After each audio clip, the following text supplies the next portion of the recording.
Welcome to ECR Tools.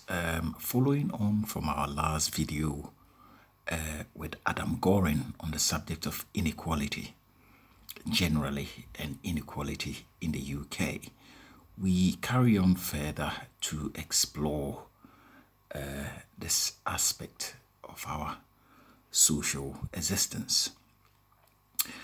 Today we particularly look at a blog post by Dr.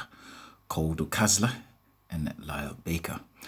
Dr. Koldo Casla, he is a human rights lecturer and advocate at the University of Essex, and they have basically posted this blog post which we are going to look into. So this is the social rights and the cost of living crisis in England, an Essex submission to a European consultation. To basically look into this article, we will first explore the challenges of inequality in the UK, some of the key factors that has been exacerbating inequality in the United Kingdom. So we look at things, this article particularly looks at the issue of the cost of transport or the cost of travel in the UK, and also looks at the social security service or social security system and how its inadequacy in helping poorer families. So in looking at inequalities, as we discussed with Adam Gorin in our last video, we came to the conclusion that inequality is something that has always been with humanity, and it's a phenomenon that can never be eradicated completely. However, in our discussion, we came to the conclusion that it is necessary for governments to take actions and obviously policies that can help in reducing inequalities. It was also based on the basis of people are different, people are have different abilities to compete for wealth within every society, and therefore that is the purpose of governments. It is the purpose of governments to basically put in place policies that will help support a baseline of any economy, including that of the United Kingdom. And so we look at some of the key issues that has been basically exacerbating inequalities in the UK. This article particularly looks at transportation and the social security benefit systems.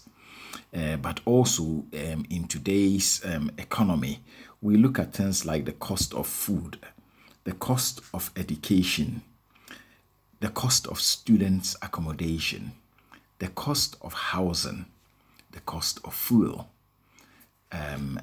airport parking cost, road tax, penalty notices, and parking restrictions on most roads in the UK, and many other issues. And possibly, yes, we've mentioned the cost of fuel already. So these are the main levers that are causing problems within the economy and exacerbating inequalities in the UK and elsewhere. And so, for example, when we look at, we hear mostly, obviously, government comes up. We hear on the news when they talk about inflation coming down. But in reality, things like fuel, because it's very visible, we can see a fair amount of a reduction, obviously, if we should go back to the end of COVID, when maybe the cost of a litre of unleaded petrol was probably edging into the £1.70, £1.78. Now that has visibly dropped to about £1.48, £1.39 on average, but obviously different stations are charging different prices. Even sometimes it can be one supplier like Shell, but in different locations they will have different prices. And this is a problem because one will expect that prices should be fairly uniform across suppliers. And so things like, yes, fuel that is visible, that can be seen, we see some level of reduction. However, things like food, the cost of food is skyrocketing at this very moment. This is very evident if you go into any of the major supermarkets. You go into Tesco, you go into Sainsbury, even supermarkets like Iceland, Lidl, Aldi. These were supermarkets that before people could go there for cheaper items. But today, you walk into those places, and even if you're a single person, you walk out with an average bill between £50 and £100 for your weekly shopping. And so, the cost of food, which takes a fair amount of the average person's disposable income, seems to be going up and up. And the rate of the price increase is so astronomical and so unjustified. And one can only attribute it to the fact that these supermarkets are not being regulated. Nobody is out there checking why they are increasing these prices and at what rates they are increasing these prices and what are the justifications for these price increases. So personally, I have seen a situation where just on a single item, probably a piece of turkey that I used to buy for £4 in Tesco, I walk in there, a week later, and that has gone up to £5.75. And so, this level of increment is just unbelievable and unjustified in any way. And the issue here is that these supermarkets are not being regulated. Nobody is out there checking on them. Then we have things like housing, the cost of housing. In the UK, as we are all aware, this will be a subject that we will deal with independently. But the commodification of housing, whereby houses are being used mainly for business purposes and business gains, and there isn't adequate regulation to find out how many houses a particular person can own and at what rents they can charge. There is no regulation, or even if there are regulations, they are basically ineffective. And so these are some of the issues that are exacerbating the problem of inequality in the UK.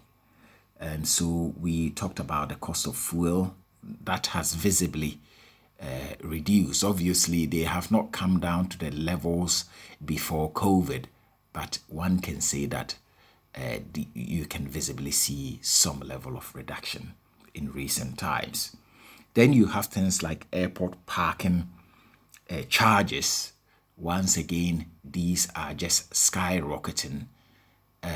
Private lands that are not regulated, and the cost keeps going up and up. In as much as we pay road tax for our vehicles, most roads currently in London and Greater London, and even outside London, they all have parking restrictions. And so you go into a place, you spend more than an hour, and you will be issued with a penalty notice. and various letters harassing you to pay as soon as possible.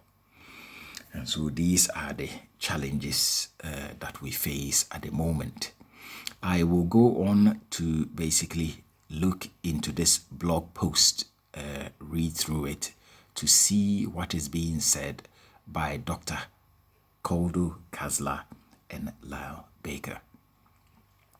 So the blog post, which is a Human Rights Center blog post, says social rights and the cost of living crisis in England, an Essex submission to a European consultation.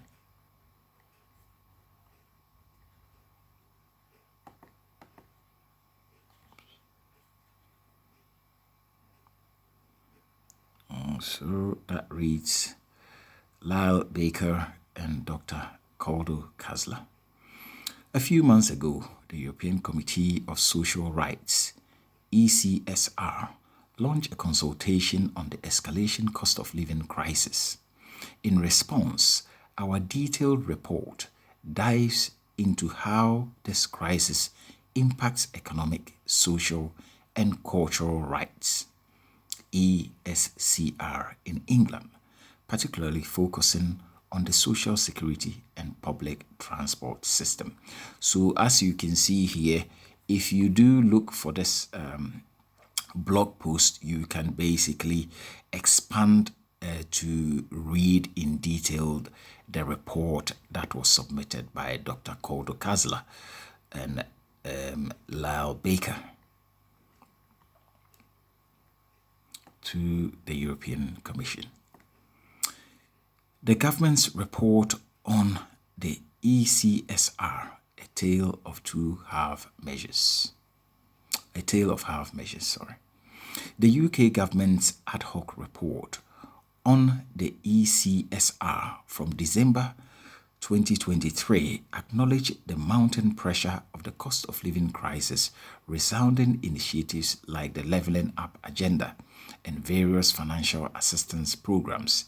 Yet conspicuously absent was any discussion of the austerity measure and restrictive policies, such as the 2-child limit on benefits, that deepens inequality and fails to support our most vulnerable population. Remarkably, the report neglected to mention public transport entirely, despite its crucial role in realizing ECSR by facilitating access to employment, education, and essential services. And so,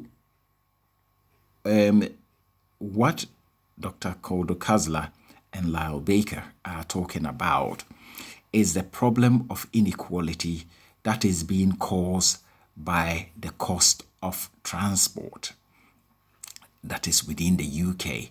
So you have this inequality problem. The cost of travel or the cost of transport is so high. So, for example, from my locality into central London, which is less than an hour and a half on the train, off-peak will cost you £38.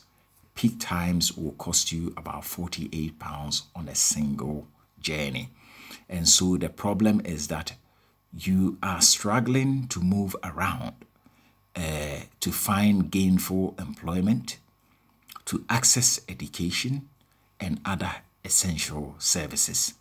And so to do with things like employment, assuming you live in an area where there may not be that many jobs, if you were to move around to find any job, then basically, number one, you are spending hours traveling in and out of work. But the most important issue that keeps you even poorer is the fact that by traveling in and out of work, the income that you are going to earn is going to be cut down considerably due to the cost of travel on public transport in the UK.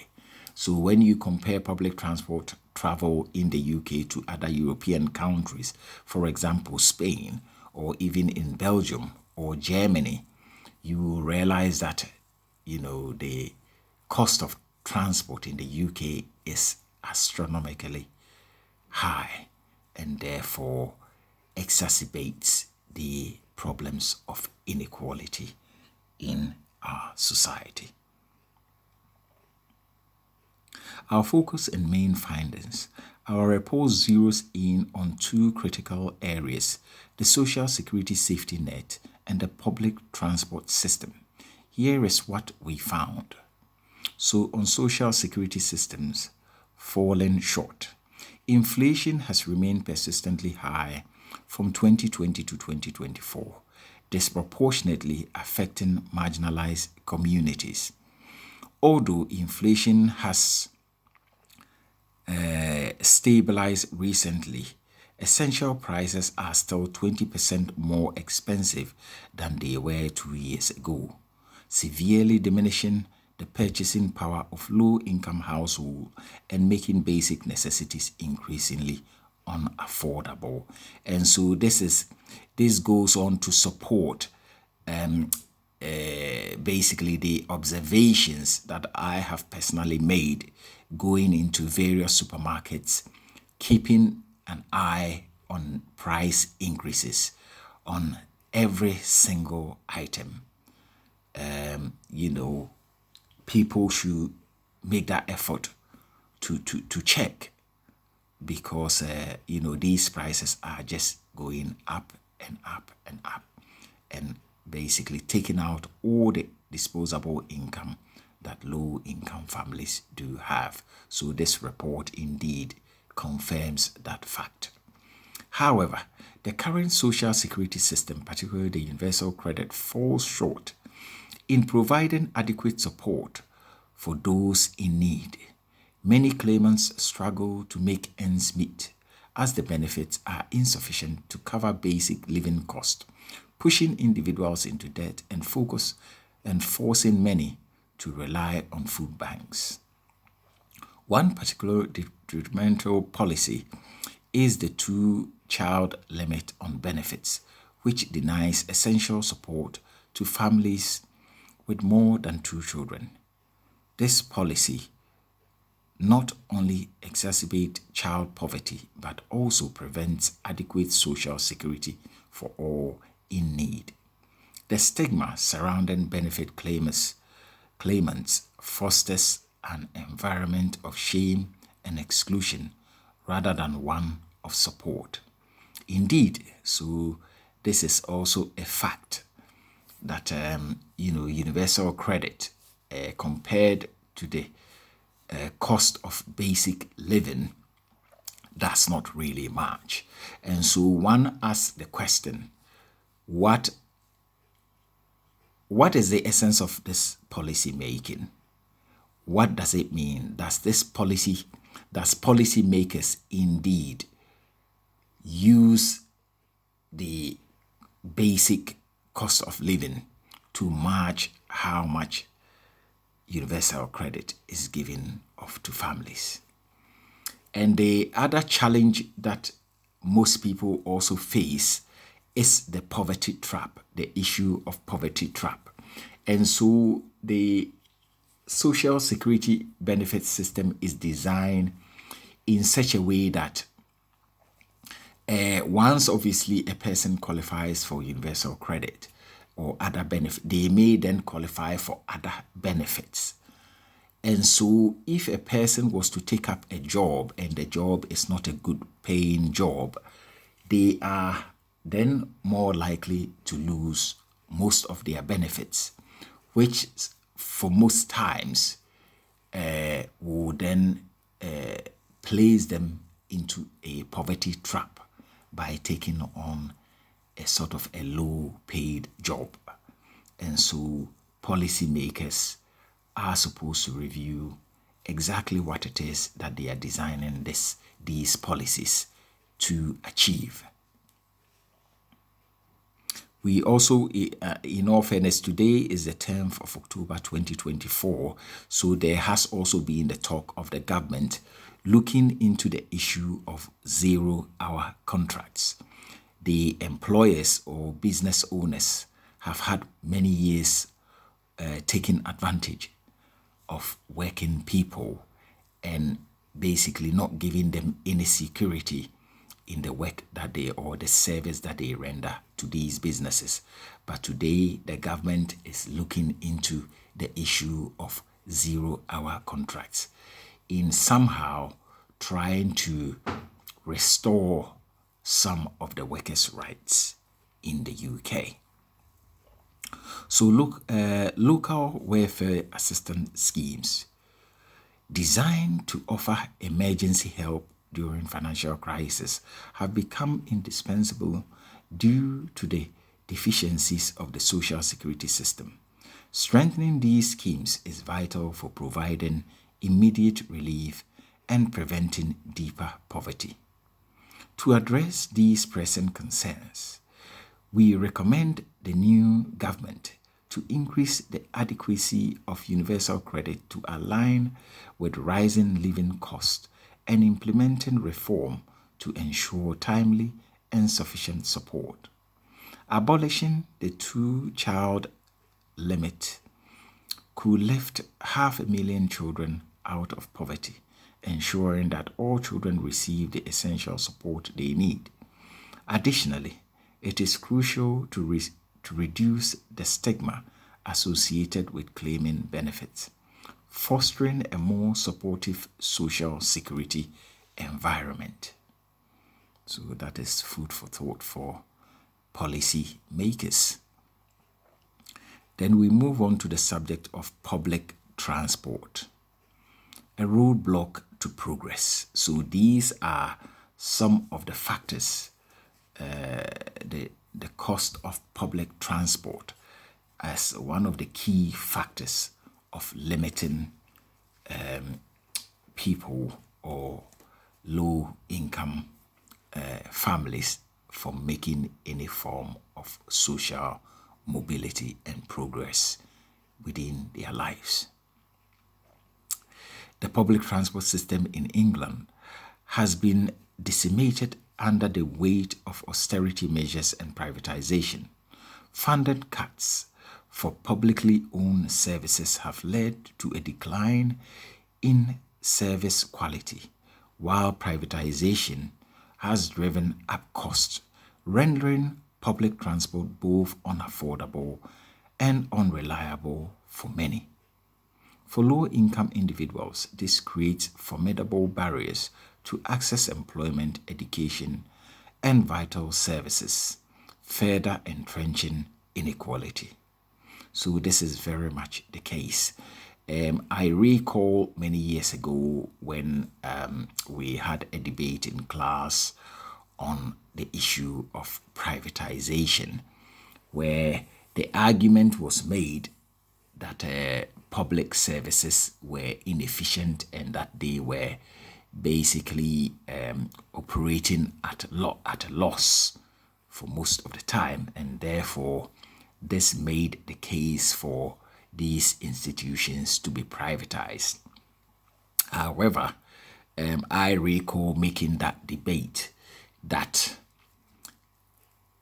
these public services, for example, travel, these could be deemed more or less like a monopoly or a cartel because you only have few service providers that can basically access these privatized institutions and provide the services.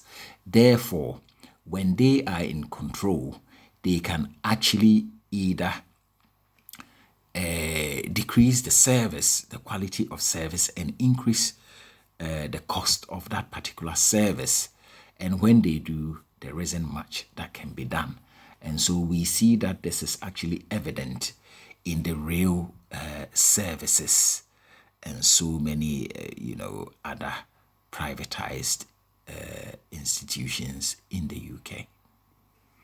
Austerity measures and privatization have led to fewer routes, reduced frequency, and deteriorating infrastructure.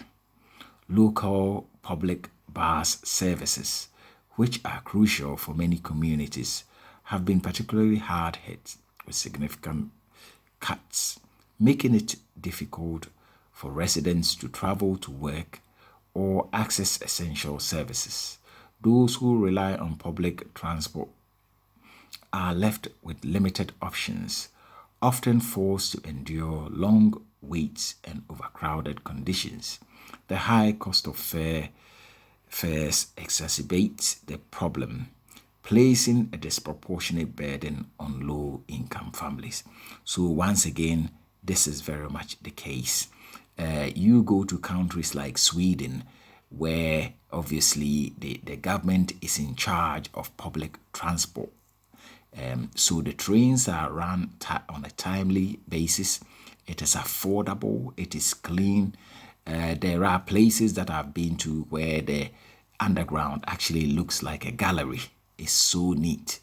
And this is in Sweden.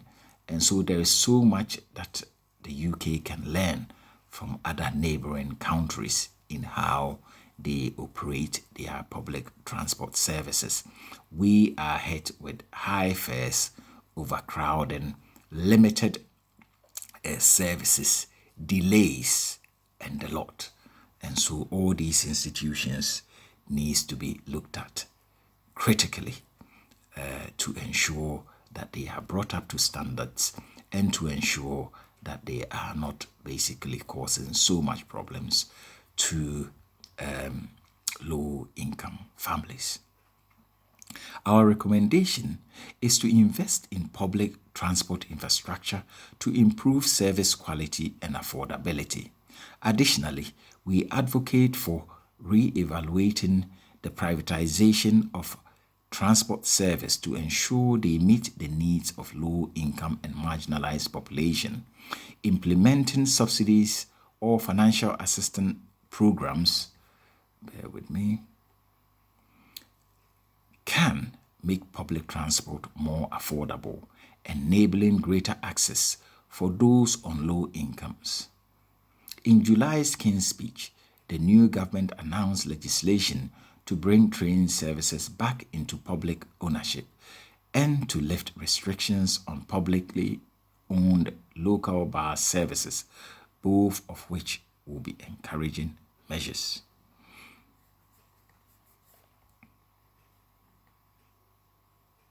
In conclusion, the cost of living crisis poses a severe threat to ECSR in England. Our submission to the ECSR calls for immediate, systematic reforms on the social security and public transport sector to protect the most marginalized. By adopting these recommendations, the new UK government can move towards a fairer distribution of resource and opportunity, ensuring no one is left behind during these challenging times. So this marks the end of the blog post by Dr. Koldo Casla and Lyle Baker, both of Essex University, in their submission to the European Commission.